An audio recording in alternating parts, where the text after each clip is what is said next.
Waziri Mkuu Kassim Majaliwa amesema kuwa Rais Dr. Samia Suluhu Hassan amekuwa nguzo ya kuimarisha mshikamano na umoja wa kitaifa na kufanikisha maendeleo katika sekta mbalimbali za maendeleo.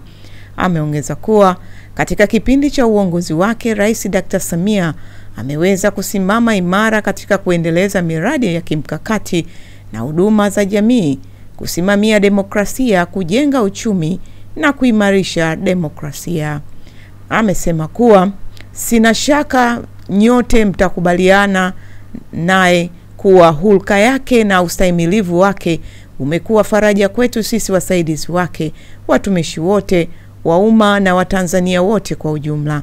Isitoshe, Mheshimiwa Rais wakati wote amekuwa nguzo ya kuimarisha mshikamano na umoja wa kitaifa, alisema Waziri Mkuu. Amesema kuwa Mheshimiwa Dr. Samia Suluhu Hassan amekuwa mwalimu wa subira, kielelezo cha ujasiri, ustahimilivu na alama ya matumaini kwa kizazi hiki. Ni kiongozi aliyetoa mfano wa kuwa mwanamke anaweza kuongoza hata kama kwenye nafasi za kitaifa. Kadhalika, Mheshimiwa Majaliwa amesema kuwa kutokana na uongozi thabiti wa Rais Dr. Samia, taasisi mbalimbali za kitaifa na kimataifa zimetambua mchango na maono yake katika kusimamia shughuli za kimaendeleo nchini na kuitangaza Tanzania nje ya nchi.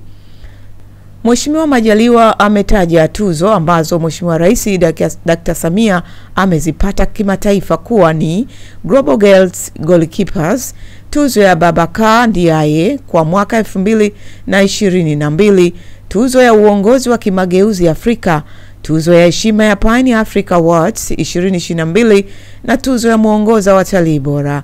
Tuzo nyingine alizopata kitaifa ni tuzo maalum ya heshima ya kutambua mchango wake katika kulitumikia taifa na kuwaletea wananchi maendeleo iliyotolewa na Bunge, tuzo maalum ya kutambua dhamira yake thabiti ya kujenga taifa linalostahili mabadiliko ya tabia nchi. Belinda Semtandi, Sat Media.